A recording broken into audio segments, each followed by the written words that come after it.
SSA ఉద్యోగుల ఐక్యత, ఉద్యోగుల ఐక్యత, ఎస్ఎస్ఏ ఉద్యోగుల ఐక్యత, ఉద్యోగుల ఐక్యత.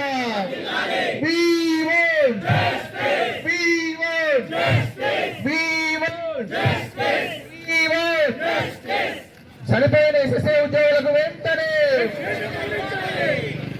ఉద్యోగులకు వెంటనే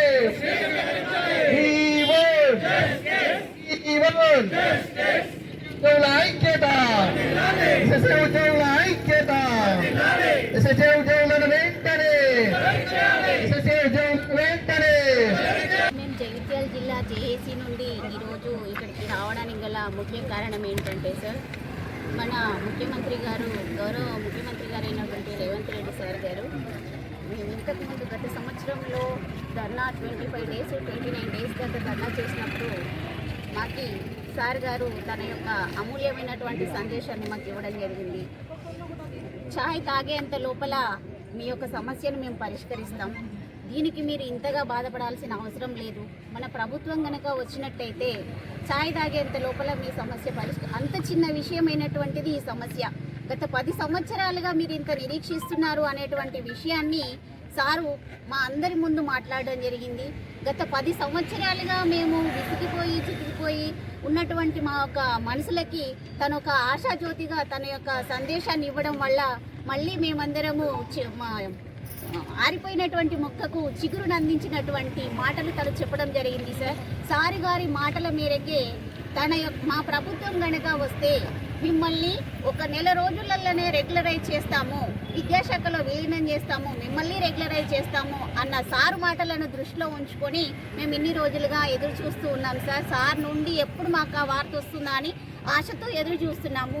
సార్ వారి యొక్క ప్రభుత్వం వచ్చి 9 నెలలు గడుస్తున్నా కూడా సార్ నుండి మాకు రాకపోవడం వల్ల చాలామంది మా మిత్రులందరూ కూడా ఎమ్మెల్యేలకు, ఎంపీలకు, మంత్రులకు అందరికీ కూడా మళ్ళీ వినతి పత్రాలు ఇవ్వడం అనేటువంటిది జరుగుతుంది.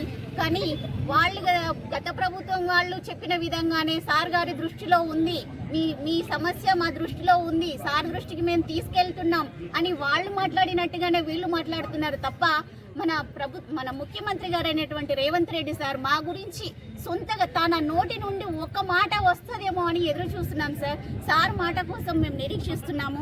ఈ రోజు మేము ఇక్కడికి రావడానికి గల కారణం కూడా అదే. సార్ నుండి మాకు ఒక మాట వస్తుంది, కంపల్సరీ మమ్మల్ని విద్యా వ్యవస్థలో విలీనం చేసి రెగ్యులరైజ్ చేస్తాము అనేటువంటి చల్లని వార్త చెప్తాడని ఎదురు చూస్తున్నాం సార్. ఈ వార్త మాకు బతుకమ్మ పండుగ లోపు మా సమగ్ర శిక్ష ఉద్యోగంగా కస్తూర్బా గాంధీ బాలికా విద్యాలయాలు కూడా 13 సంవత్సరాలకు పైగా పనిచేస్తున్నాము. మేము పీజీ బీఎడ్ కలిగి ఉండి అన్ని రకాల ప్రధానోపాధ్యాయులు, ఉపాధ్యాయులకు సంబంధించినటువంటి అర్హతలను కలిగి ఉన్నాము. రిటర్న్ టెస్ట్ ద్వారా వచ్చాము. తర్వాత మేము బడుగు బలహీన వర్గాల పిల్లలు, ఆర్ఫన్స్, సింగిల్ పేరెంట్స్, తర్వాత సోషల్ బ్యాక్గ్రౌండ్ సరిగా లేనటువంటి పిల్లలకు, పేద పిల్లలకు విద్యాబుద్ధులు నేర్పిస్తున్నాము. వారి శారీరక మానసిక విద్యతో పరిస్థితులతో పాటు వారికి ఉన్నత విద్యకు సంబంధించినటువంటి బాధ్యతలు కూడా తీసుకుంటున్నాము. ఇంటర్మీడియట్ వరకు నిర్వహిస్తూ ప్రిన్సిపాల్గా చేస్తూ చాలా అతి తక్కువ దారుణమైనటువంటి జీతాలు తీసుకుంటూ పనిచేస్తున్నాము. మా వేతనాలు పెంచాలి, మాకు మినిమం టైం స్కేల్ కావాలని మా కోరిక. అంటే టీచింగ్, నాన్ టీచింగ్ కాంట్రాక్ట్లో పనిచేస్తున్నాము. తర్వాత పార్ట్ టైం ఇన్స్ట్రక్టర్స్, వొకేషనల్ వంటి కంప్యూటర్ వీళ్ళంతా కేజీబీవీ కుటుంబాలన్నింటికి ఫ్యామిలీగా అందులో ఉన్నటువంటి ప్రతి ఒక్క డిజిగ్నేషన్కి మినిమం టైం స్కేల్ వర్తింపజేయాలని గౌరవ ముఖ్యమంత్రి గారిని కోరుతున్నాం.